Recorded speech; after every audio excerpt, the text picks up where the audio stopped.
வணக்கம், welcome to the Kannan electronics. நான் Kannan D.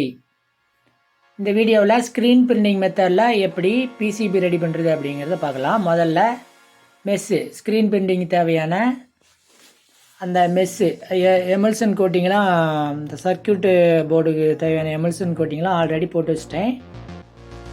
அந்த ஃப்ரேம் எடுத்துக்கலாம்.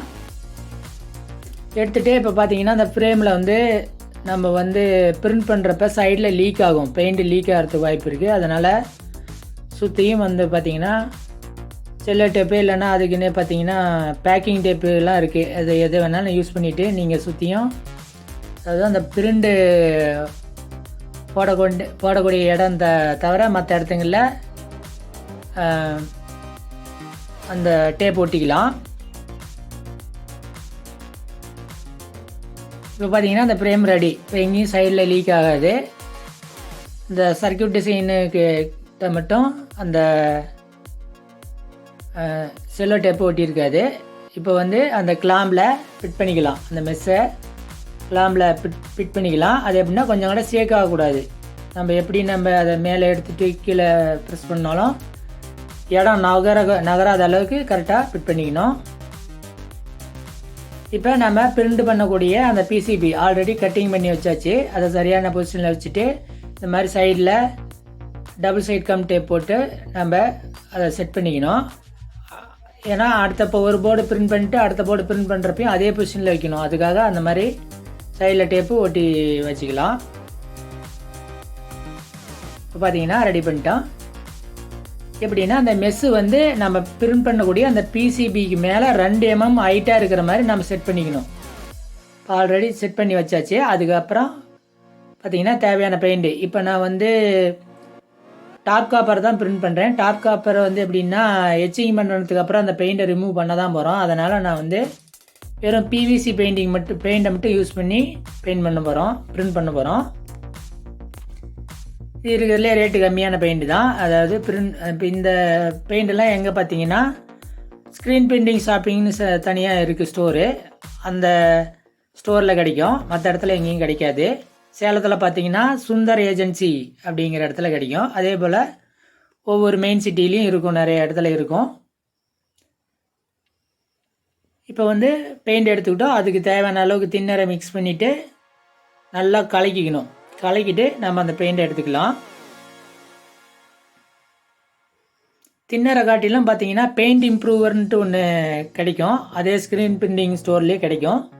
அதை யூஸ் பண்ணிக்கிட்டால் பெட்டராக இருக்கும். இப்போ நான் அதான் யூஸ் பண்ணியிருக்கேன்.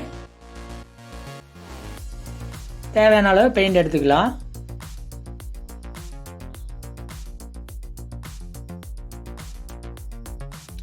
பெயிண்ட் ஒவ்வொரு டைமும் மிக்ஸ் பண்ணுறப்ப கரெக்டாக எவ்வளோ தேவையோ அதை மட்டும் மிக்ஸ் பண்ணிட்டா போதுமானது. இல்லைன்னா வேஸ்ட்டாக போயிடும். அந்த பெயிண்ட் கொஞ்சம் நார்மல் பெயிண்டோட இது கொஞ்சம் ரேட் அதிகங்கிறதுனால நம்ம கொஞ்சம் கரெக்டாக யூஸ் பண்ணிக்கணும். லைட்டாக அந்த பெயிண்ட்டை ஒரு தடவை மேலேருந்து கீழே மூவ் பண்ணிக்கணும். அதுக்கடுத்து கரெக்டான பொசிஷனில் வச்சுட்டு லைட்டாக ப்ரெஸ் பண்ணி இழுக்கணும்.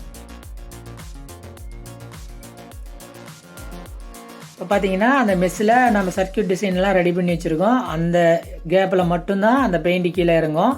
பார்த்தீங்கன்னா லைட்டாக ப்ரெஸ் பண்ணி இழுத்துக்கலாம். இப்போ பார்த்தீங்கன்னா அது பிசிபியில் பிரிண்டு இறங்கிச்சு. பார்த்தீங்கன்னா பிரிண்டு அருமையாக இருக்குது. இதுபோல் மீதி கட் பண்ணி வச்சுருக்கிற பிசிபி எல்லாமே பிரிண்ட் பண்ணிக்கலாம். பிரிண்ட் பண்ணிவிட்டு ட்ரையாக வைக்கணும். ட்ரை ஆகிறதுக்கு ட்ரையர், பிசிபி ட்ரை பண்ணுறதுக்குன்னு தனியாக இருக்குது மிஷினு. நமக்கு அது இல்லை. நான் சும்மா வெயில்லையே காய வைக்கிறேன், சன்லைட்லேயே வைக்கிறேன். பார்த்திங்கன்னா ஒரு 1 hour வச்சோம்னா பெயிண்ட்லாம் நல்லா காஞ்சிரும். காஞ்சதுக்கு பிறகு எச்சிங் ப்ராசஸுக்கு எடுத்து போட்டுக்கலாம். இந்த பிரிண்ட் பண்ண போர்டெல்லாம் எடுத்துகிட்டு நம்ம எச்சிங் பண்ணுறோம். எச்சிங் பண்ணுறதுக்கு பெரிக்ளோரைடு கரைசல் தான் யூஸ் பண்ணுறோம். பெரிக்ளோரைடு எவ்வளோ தேவையோ அவ்வளோ மட்டும் கலந்துக்கலாம். அதாவது தண்ணியில் 1 பங்கு பெரிக்ளோரைடுனா 2 பங்கு வாட்டர் மிக்ஸ் பண்ணி அதில் நம்ம அந்த போர்டை போட்டு கலக்கிக்கலாம். இப்போ நீங்கள் சும்மா வாட்டரில் அந்த பெரிக்ளோரைடு கரைசல் சும்மா போட்டாவே எச்சிங் ஆகிடும். ஆனால் அது 1 hour ஆகும். இல்லை ஃபாஸ்ட்டாக ஆகணும் அப்படின்னா இது மாதிரி இந்த மிஷினில் போட்டு ஷேக் பண்ணிகிட்டே இருந்தோம்னா ஒரு 10 நிமிஷத்தில் உங்களுக்கு எச்சிங் ஆகிடும். 5லேருந்து 10 நிமிஷத்தில் எச்சிங் ஆகிடும். இப்போ பார்த்தீங்கன்னா இதை எச்சிங் பண்ணிட்டேன்.